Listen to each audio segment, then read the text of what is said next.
whatever turn up, I have to deal with it because I was the only nurse at the hospital. They hadn't another nurse. And I had what I couldn't manage. I used to give them a note and send them take them up to St. Vincent, Kingston General, it was the name of it in those days. And there they would get medical attention. And that went on for many, many years until after we got lights and telephone. And in those days, before the lights and the telephone came, there were only one transport in Bequia, and those small trucks, and it was Mr. Ross. Lolly had a jeep of his own, and sometimes if you need help, he would assist you. But were you happy? I mean, did you like your job? Yeah, very much.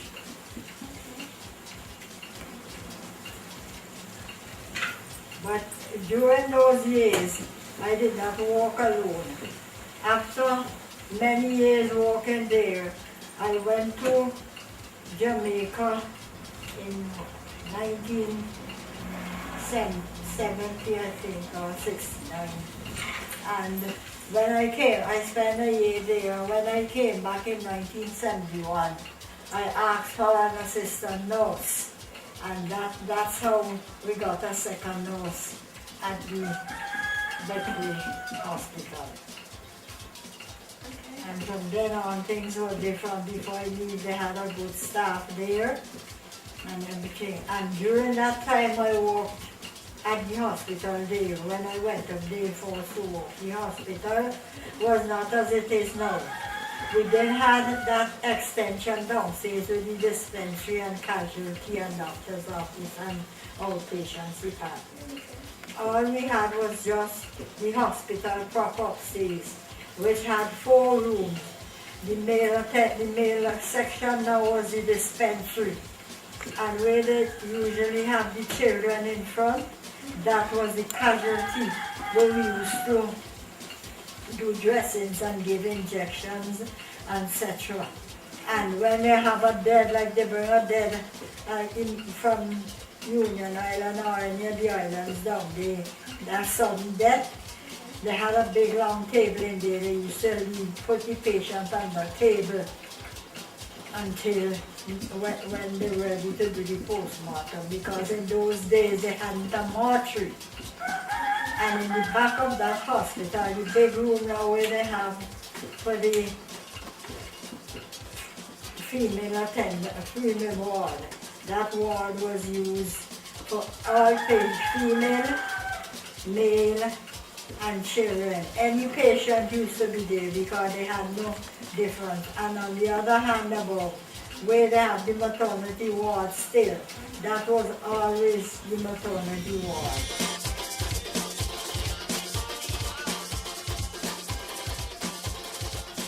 If you get a cut or anything on your hand or so, is my grandmother who used to suture it with a needle and thread and all those things.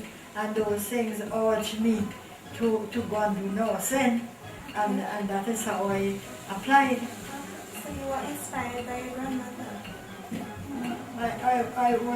I wouldn't say that. I was inspired by whatever went on there, because my mother had 7 children, and 6 of us, 8 children, and 1 was a stillborn, and 7 of us was delivered by quacks.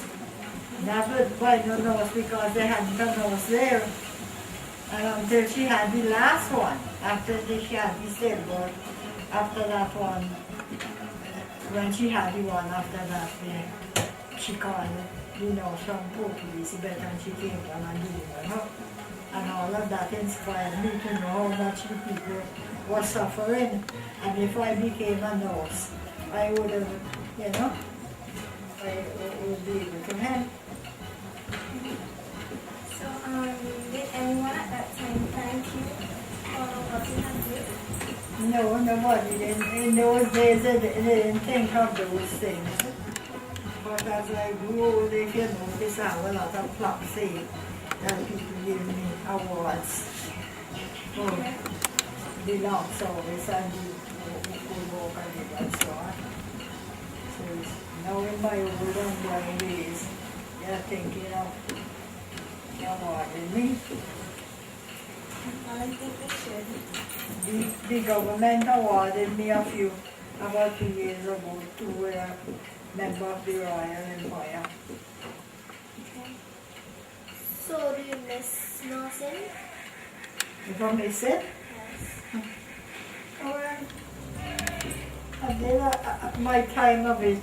Sometimes I think of it, yes, but I wouldn't say I miss it now, because I reached the age now that I can't do anything. So what type of medicines you used to use in those days? What they put me in? Well, some of the antibiotics and so that they used in those days, the most antibiotic we used to use is penicillin injection. That's what the doctors used to prescribe and we administer them. And with wounds and so on is concerned, when you have burns, we used to dress burns with cod liver oil. And that used to heal them so much. And then they had other things they used to do dress into it.